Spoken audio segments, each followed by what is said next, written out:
Peace, family. Peace. Coming in, family. I just want to address something that's been put forward. A lot of people have, I think, been a little bit confused about what it is that nationalism actually means. So I thought I'd try and bring some clarity to the situation. I call myself a nationalist, a black nationalist, because I have said so many times before, I am for the upliftment and forward movement of black people. I have taken this stance because of the current situation that black people are in. Andre Green, what's good? Darren Jury, how are you? Dr. Killermaster, what's good? Nationalism worries me. Okay, says Lemon Fresh. Good, it's good. Let's talk about it. Why did I take a nationalist stance? I took a nationalist stance because social and economically, black people find themselves at the bottom of the social economic ladder. Now, I'm part of the group, okay, and I'm part of that group, and so looking at my group collectively, I said, well, to kind of shift ourselves off the bottom of it, we need to kind of work collectively together to have like some kind of social economic plan to lift ourselves at the bottom of that ladder. Now, a lot of people seem to think that means you hate other people. A lot of people have got that twisted and keep talking about hate. And I'm like, how is that hate? I mean, I love black people, don't get me wrong, but I don't love them and then hate others. And my analogy is like this. There can be two fathers, right? And so let's say there's one father. Let's say there's me. Let's say there's two children drowning, okay? And one child is mine, and another child is somebody else's child. I don't hate the other person's child, but I love my child, okay? So my initial instinct is to look after and save my child, and not because I hate the other child, but because I can see my child in danger. And that's not to say that the other child is not in danger. It just means that I can see that my child's in danger. And normally as a parent, and when you're like, I say in love or in love with something, you normally see that first. I said it doesn't mean you don't see anything else. Like, you normally see that first. If the shoe was on the other foot, right? And my child was drowning and there was another man and his child was drowning and he chose to save his child over mine, the loss of my child would be devastating to me. However, I wouldn't say that man hated my child. Do you get what I'm saying? What that man did is what any parent would do, and anyone that loves their loves a person would do, is to save theirs first. And that is literally what my nationalism is. It's basically me loving my people first, not because I hate anyone else, but because I can see that they're drowning. I can literally see that a lot of my people are drowning. And so what I've chosen to do, Titans TV in the building, how you doing, bro? What I've chosen to do is to look after, as Wendy Partridge just said, look after my own. Now, if I save my child and my child's cool, I may just jump back in, save the other child. Do you get what I'm saying? But I never saved that child first. It's not because I hate that child, it's because I love my own one. And so that is literally my version of my nationalism. Okay, if I get my child all dried off and my child's fine, I'll jump back in. And likewise, somebody else may say, you know what? There's another child in. Let me jump back in and save that child. You know, but I understand that somebody's going to save their child first, and I'm not angry at them for that.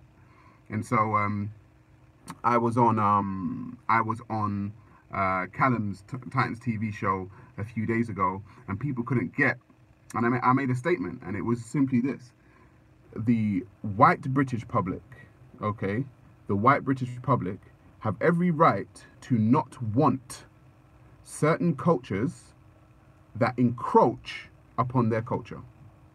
Okay, they have every right to not want certain cultures to encroach upon their culture.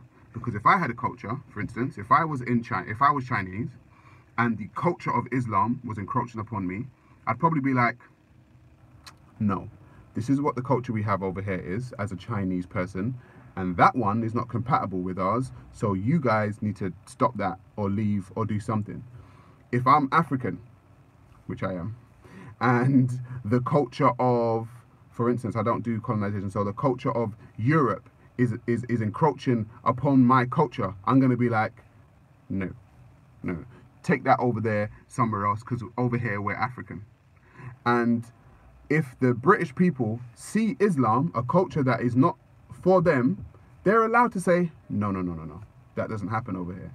It's like people's houses. I've always said this is people's houses, people. I have taken time to choose the blinds for my house, choose the carpet, paint the walls, decorate the bedrooms, and I'm happy with my house. If I invite you over to my house, I'm going to say, how you doing, mate? Come on in. However, there's some rules. If you want to enter my house, which I decorated and it's mine, there's going to be some rules here. And if you don't want to follow those rules, then this ain't the house for you. However, you are invited into my house. I'll clothe you. I'll feed you. We can have a drink together. We can laugh and joke. But if you move into my house thinking you're going to change my blinds, thinking you're going to change my carpet, thinking you're going to keep your shoes on and put them on the desk, my friend, we are going to get off on the wrong foot. And this is what people don't understand. People think, oh, it's racism, yeah, when white people don't want the culture, white British people or white French people or whoever it is in Europe see a foreign culture encroaching upon their culture and say, no, no, no, no, no, we don't want that. That's not racism. I mean, there can be some racists that do that, don't get me wrong. But when you can see something that is not of your people, right, you will probably say no. Because what happens is, this is what's happened in Britain. They say now, we want our own courts. Your own courts. Your own Sharia. What? We've got the courts here. We built the country on these courts. This is how the courts are. What are you talking about? And if they're, oh, no, well, we want our own. And it's like, you guys are trying to rearrange your house now, aren't you? You're actually trying to rearrange people's houses. And that's why you're going to get a pushback. That is why people aren't going to like you. Because you think you can run up in somebody else's house and change the shit. And people are going to be like, no, no, no, no. I actually built this house like this because this is the way I like it. Okay? So I've always said, respect the rules of people's houses. Just like, listen, I'm telling you, I can go over to anybody's house. And if you tell me what goes in your house, I will respect it and I will do what you want. Likewise, if I invite you over mine, you're going to respect mine too. And this is my rules. And if you don't like it, there's the door. It's really that simple. And that's nationalism, folks. It's understanding your culture, loving the people in your house, and understanding that you built this the way you built it because you liked it that way. And if somebody's going to try and come into it and try and change it, we're going to have a problem. Okay? Now, if anybody doesn't get those analogies, then really and truly, I can't help you. I really can't help you. Okay? So, you don't like somebody's house? By all means, you can build your own. Build your own. No one's going to stop you from trying to build your own house. 1 second, family.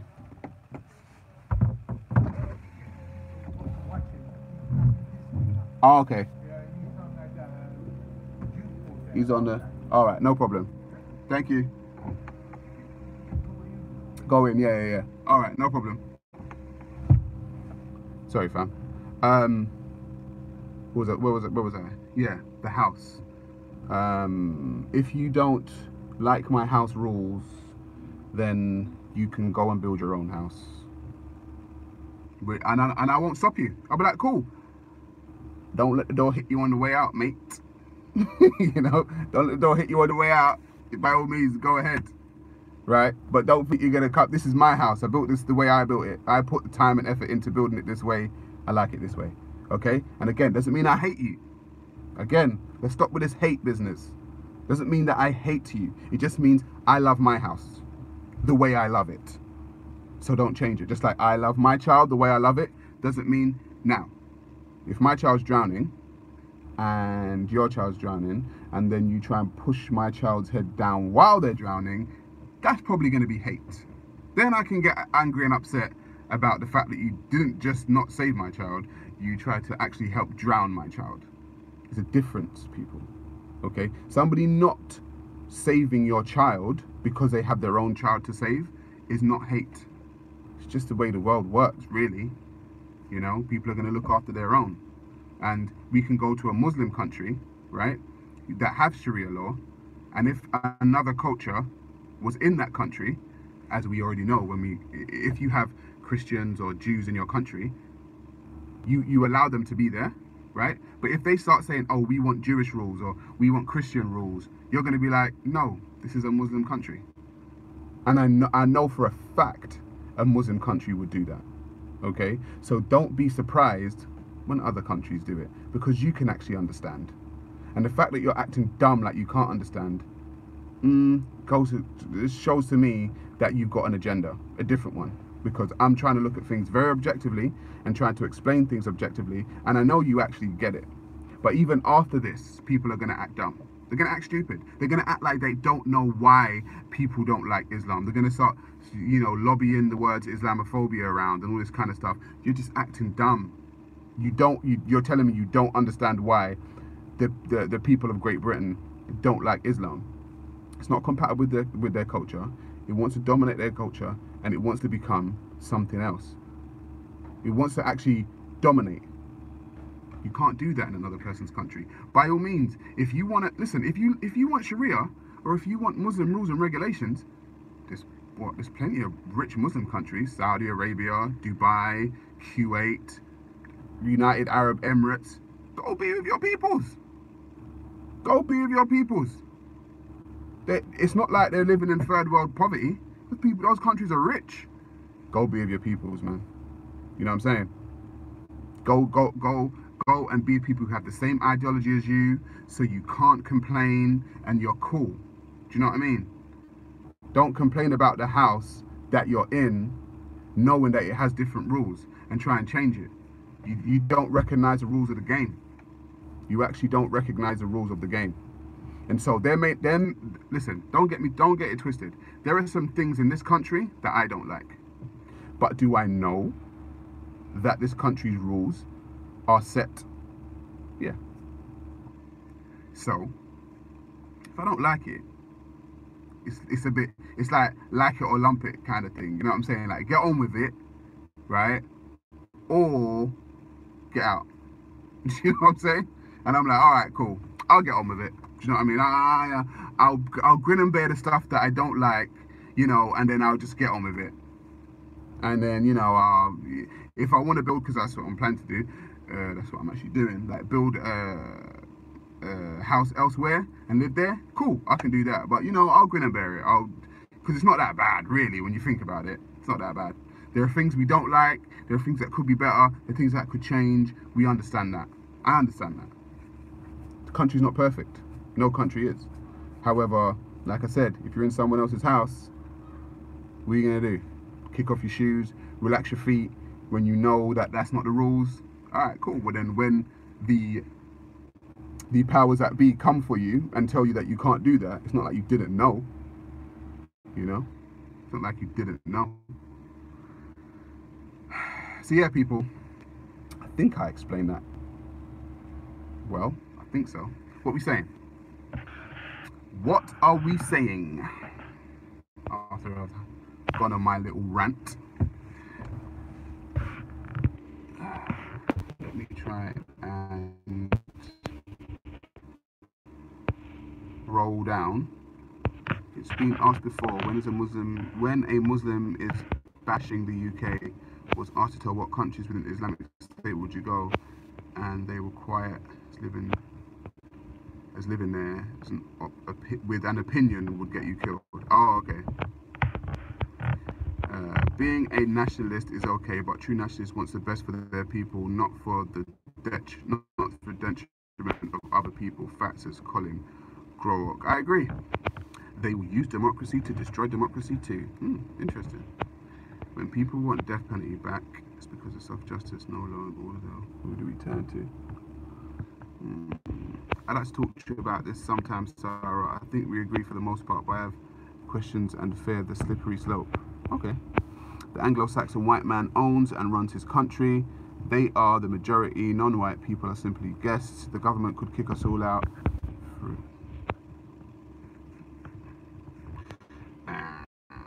Okay, I don't like their oppressive mentality and the arrogance they have to bend the law to their wishes. Joining late, what have I missed, Sarah? Big love. Man! So true, they will call us racist, hate crimes, and I have no-go areas in my town. We travel in pairs and don't even go. It's sad that I grew up there, says Nicola George. Interesting. Explained very well. Yes, you did. Just like we never wanted them invading our homes and never left.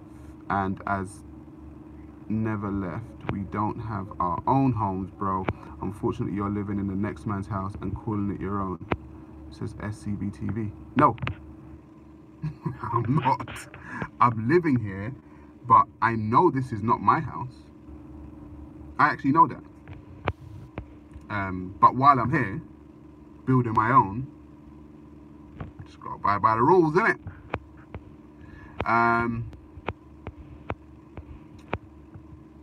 Uncle Ty says, show me where Islam is working. Could never be a nationalist, but surely can learn to love the place I find myself in. Okay. I love Sarah's mottos. Better to leave Islam to the Arabs. Simple. It's a touchy-feely subject from my area. Anytime nationalism is brought up, race always has to come into it and the conversation gets shut down. Cold House Films. You see, the thing is, right, I think the reason why that is because nationalism has been viewed via the lens of white supremacy. Because I ask people to close their eyes and kind of think about what nationalism is, right? And you kind of get like visions of Nazism, lynchings, KKK, like, because that's what people have actually viewed nationalism as, you know. And I understand why, you know, people get a little bit like, what is a nationalist? But it just means you're for your nation. So we have been used to the white nationalists, like, hey, hell Hitler, I'm gonna kill you, nigga, I'm gonna kill you, hang him from the tree. We've been used to that kind of nationalism, right?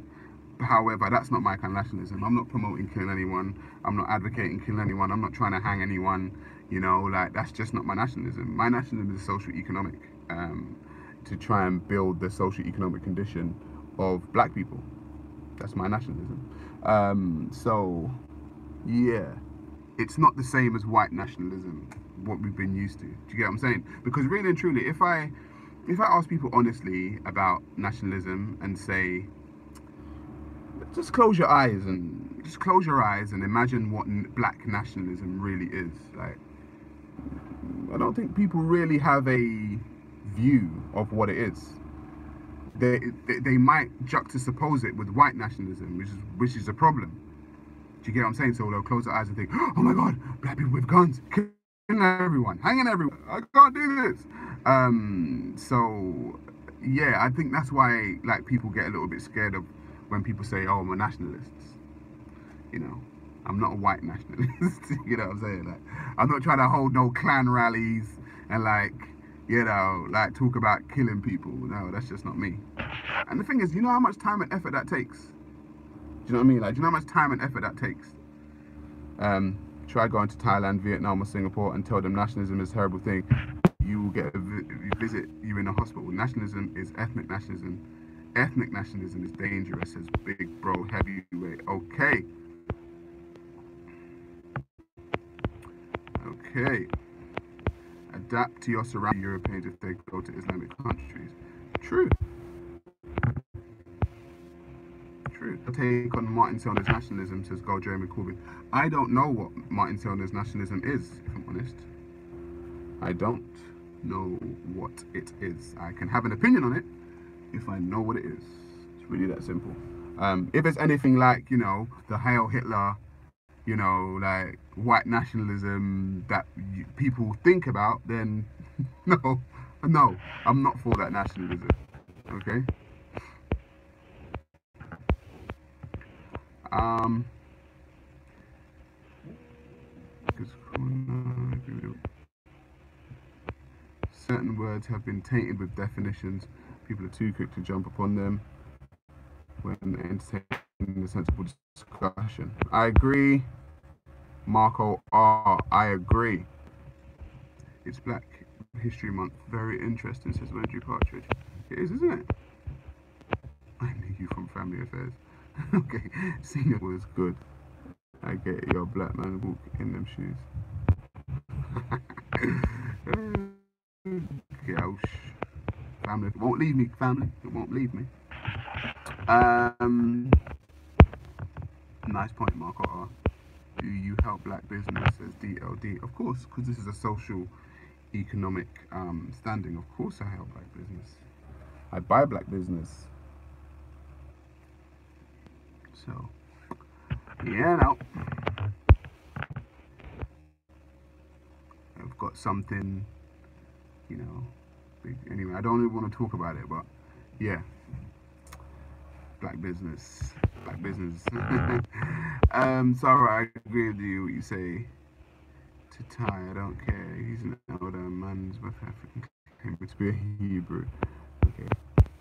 What do you want to go back to your home country? I am, says Espen Harbin. That's the long-term goal. Thanks, Sarah and Woody. We all got to stick together now, regardless of the background. See benefits for all. Yeah. The thing is, right, when it comes to going back to Africa, some people will, some people won't. You know, some people think it's cool, some people don't. My last name is Garvey. It's a name that I chose because, for me, Marcus Garvey was a very revolutionary-minded man. And he actually said, to paraphrase, there are some Africans that don't need to go back to Africa because they would have nothing to give Africa.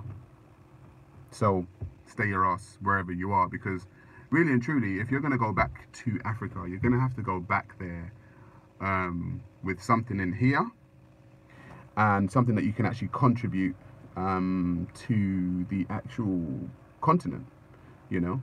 So don't go to the. I mean, if you're someone who just sits around here doing like collecting benefits and you got nothing in your head, please don't go back to Africa. just don't go back. Like, stay here, because if that's your motivation, then what makes me think that you're gonna do anything different in Africa? Like, you have to be actually minded, like of a mindset that said, you know what, I'm a doer. Africa doesn't need any more people to sit around just being like benefits type people. Like, they don't need it, bro. You get me? If Africa needs anything, it's people with like sound body and mind who can actually help contribute to the continent. So please, stay your ass here if you're one of those folks. You know what I'm saying? Do you still see your ancestors around you, mate? Neil Dallas. I was speaking to one of them last night, actually. I was speaking to one of my ancestors last night. Riveting conversation. Splendid conversation I was having last night. Which part of Africa do you go to? Mostly West Africa. Okay, come on over there. Garby, you been to Nigeria yet? I haven't been there in about 7 years. I will be there next year at some point, I think. I'm gonna go to a few places in Africa next year. Excuse me, that's a plan. I want to hit South America too, because Africans are everywhere, actually, you know that, right? Africans just aren't in Africa. Africans are in Brazil, Africans are in Europe, you know, Africans are everywhere, man.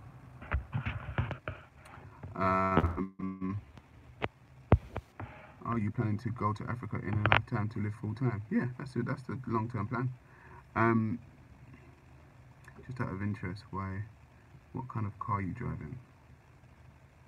Just out of interest, what kind of underwear are you wearing? Shit. Find about people's cars. Car doesn't mean anything, people. Doesn't mean anything. Gets you from A to B. You know what I'm saying? Gets you from A to B. It's not an asset. It's a liability. If anybody knows what an asset and a liability is. As soon as you drive off the forecourt, what's that? 20% of the car gone. 20% of the car's value is gone. Don't worry about the cars, people. You know what I'm saying? Don't worry about them. Get you from A to B. Tomorrow you could be driving a banger. Still a car. Still get you from A to B. Man, I'm pocket watching. I think that's what it is, Jay Boogie. I think that's what it is. But I can show you what's in my pocket right now. There we go. It's in my pocket. Car key. That's it. That's what's in my pocket right now. But yeah, fam, I think I made my point, actually. I think I'm going to roll out of this live stream. I'm interested in West Africa. North Africa has been colonized by Arabs. East Africa by Arabs, Indians, South Africa, and by Europeans. True indeed, big bro, heavyweight. True indeed. What are your thoughts and don't talk about people, Christina Wilson. Talk about things, ideas, ideologies. Me talking about people for too long, kind of, I don't know, it gets you in a smaller mindset. That's just for me. People can do it, but you know, if I continue talking about people all day long, it's like, you know, I can't do it.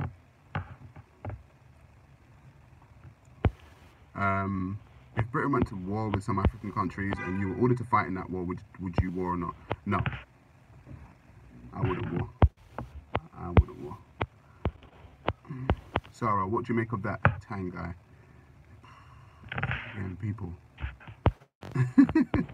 Sorry, I'm not being disrespectful, but like I don't like talking about people. Like let's talk about things, folks. Let's talk about projects, things, like, you know, like I want to get my head around that ideologies, why things are viewed certain ways. I like to talk about that kind of stuff.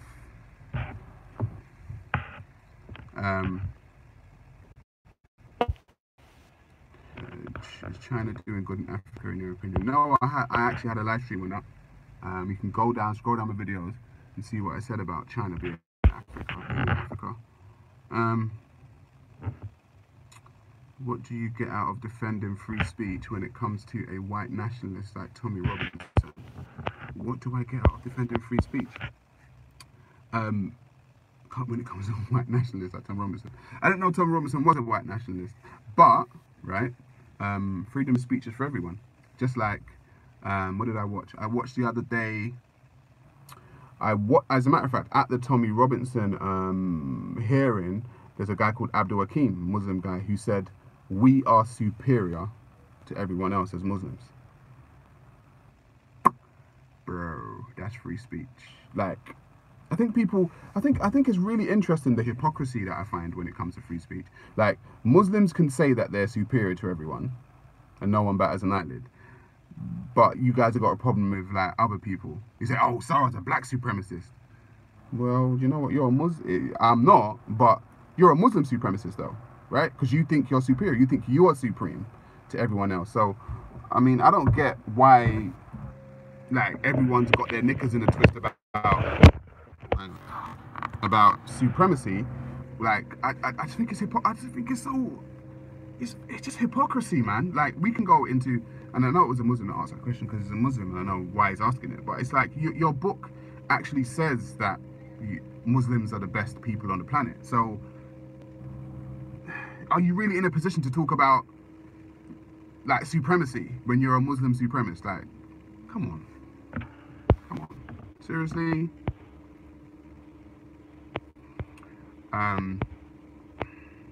Do you think of yourself as British, African, or African?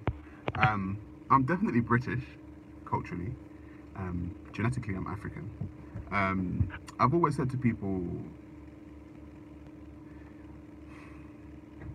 your genetics, right, cannot change, but your nationality can, because I can become a citizen and culturally Chinese if I stay there for long enough, but I'll look like this.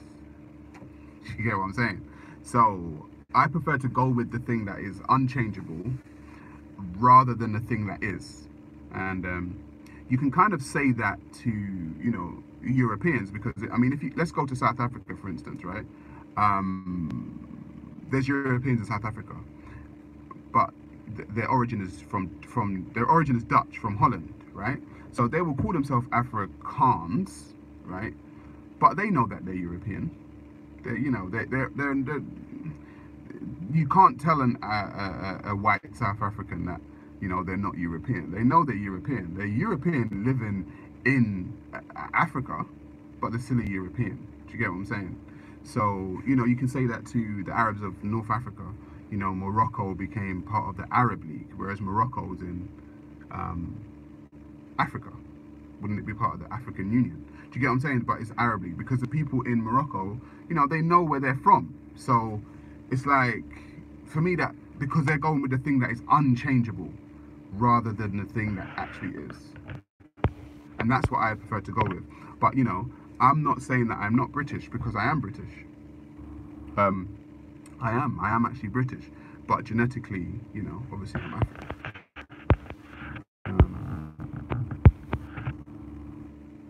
You foresee the future when the Islamic world finally releases scraps it. I don't know. I have a problem with anyone who is an ethno-supremacist. I'm a nationalist and white. Yeah, the thing is, there's a difference between nationalism and supremacy. Do you get what I'm saying? Nationalism, supremacy. You can be a nationalist, but if you think you're supreme over other people, then we got a problem. And I just think it's kind of interesting that, going back to what I was saying about, you know, people having a culture clash and people having different cultures and pushing back, like, you're dealing with, Great Britain is dealing with a supremacist ideology, you know, when it comes to Islam. That actually, this is not just a nationalistic thing. This is a supremacy thing. You know, you heard them say, we are supreme, we are superior to everyone. Like, that's like, whoa. Like, if a white person said we are superior, people are gonna lose their mind. They're gonna lose their shit. And I don't think white people should think they're superior. But a man stood outside of Tommy Robinson's thing, right, and said, we are superior. And I'm like, so no one's going to address that, no? We're just going to let that slide. Like, we're just going to let that slide? Okay, cool. And then go around calling other people supremacists. I'm like, you guys are crazy. Muhammad says, Muslims are not a race and we don't claim to be racially superior. And I don't think you are a black supremacist. I'm not talking about racial superiority, my friend. I'm talking about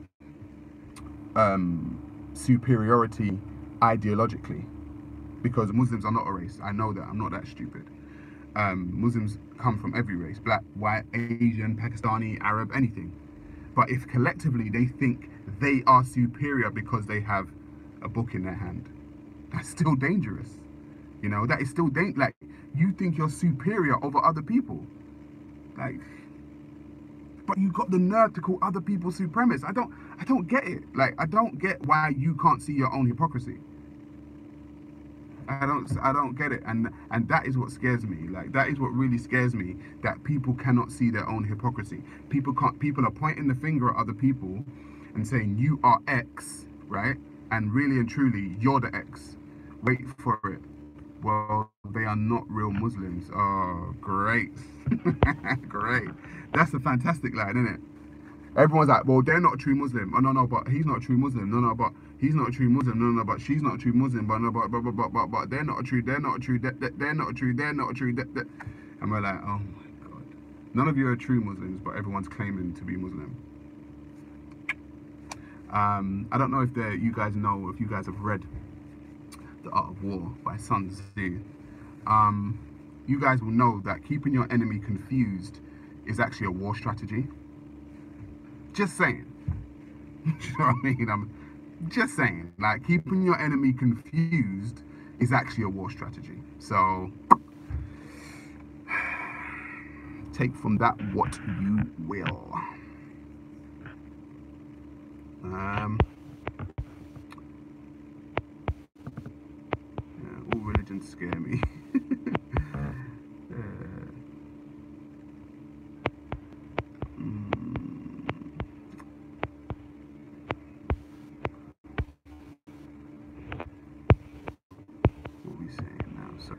deal with it.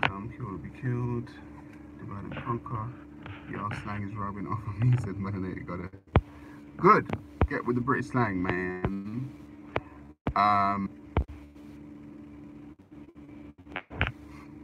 Yeah.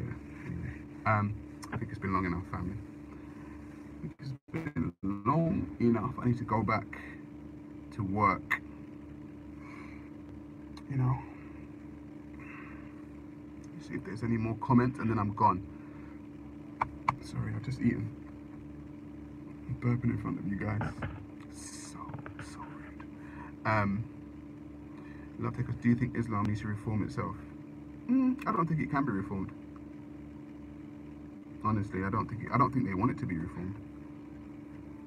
I mean, if you say that this is the everlasting word of God, it's like, that's pretty like set in stone, bro.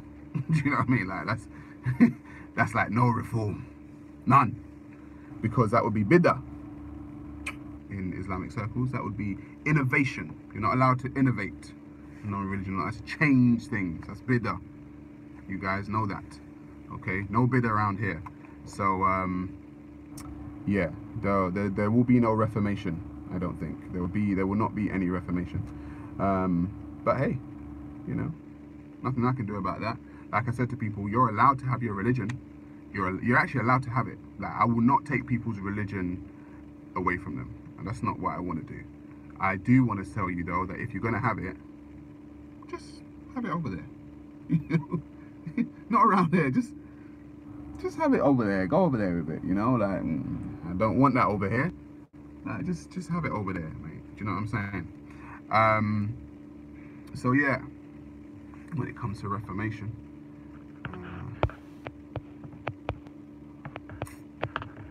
Yeah, bid a farewell. Okay. Alright then, fam. White supremacy means white man is superior to the black man. Yeah, we know that. Basically, you can't remove the person from the religion. The people are a reflection of the religion.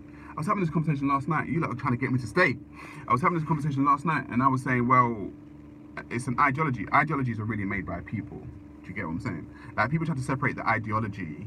They attempt to separate the ideology from the people. And it's like, well, if it's a book, the book's just laying on the floor. Until somebody picks that book up, it's literally just pieces of paper and words. Somebody has to try and act upon those words and read those words, right? So, a book on the floor is a book on the floor.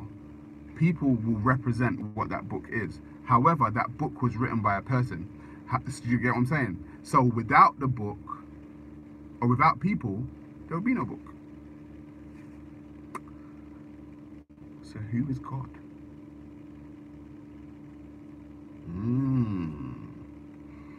God is a reflection of the ideology. It's a reflection of the human mind. That's why I keep telling people, human beings created God and not the other way around. Man made God in his own image. Correct. Pseudotopia. Correct. Man made God in his own image, not the other way around. Which is why God is wrathful, hateful, jealous, genocidal. We know that about human beings. We don't know that about an entity that no one can prove. So, I'm just saying. I'm just saying. Yeah, we're 38 minutes in, family. And I've got to be out now. I've definitely got to be out now. So, take care of yourselves today. I hope I've brought some clarification to my nationalism. And I hope you realize that it's not supremacy, you know? It's not some extreme version of what white nationalism was with the KKK and the neo-Nazis, okay? So, we can all cite chapter 1, verse 1 of the Sarah Chronicles. Peace, family. Peace.